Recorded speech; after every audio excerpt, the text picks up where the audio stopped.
बहुत समय पहले एक छोटे से राज्य में एक राजा रहता था। वो राजा बहुत चतुर और समझदार था।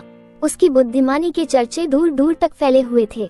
उसके राज्य में लोग खुशी खुशी रहते थे क्योंकि राजा अपने प्रजा की भलाई के लिए हमेशा तत्पर रहता था। एक दिन पड़ोसी राज्य के राजा ने चतुर राजा की परीक्षा लेने की सोची। उसने अपने राज्य के सबसे चालाक व्यक्ति को भेजा और उसे कहा, तुम इस राजा की बुद्धिमानी की परीक्षा लो और देखो कि वो वास्तव में कितना चतुर है। वो चालाक व्यक्ति चतुर राजा के दरबार में पहुंचा और बोला, महाराज, मैं आपकी चतुराई की कहानियां सुनकर आया हूँ। मैं आपसे 3 प्रश्न पूछूंगा। यदि आपने मेरे प्रश्नों का सही उत्तर दिया तो मैं मान जाऊंगा कि आप वास्तव में चतुर हैं।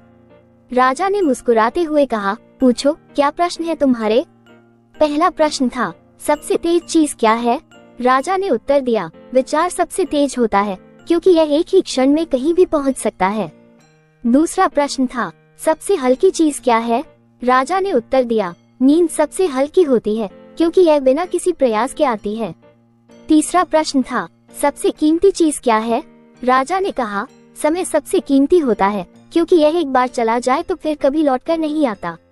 चालाक व्यक्ति ने राजा के उत्तर सुनकर उसकी बुद्धिमानी की प्रशंसा की और कहा, महाराज, आप वास्तव में चतुर हैं।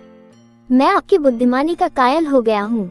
इस प्रकार चतुर राजा ने अपनी समझदारी और बुद्धिमानी से सभी को प्रभावित किया और उसके राज्य में सुख शांति बनी रही।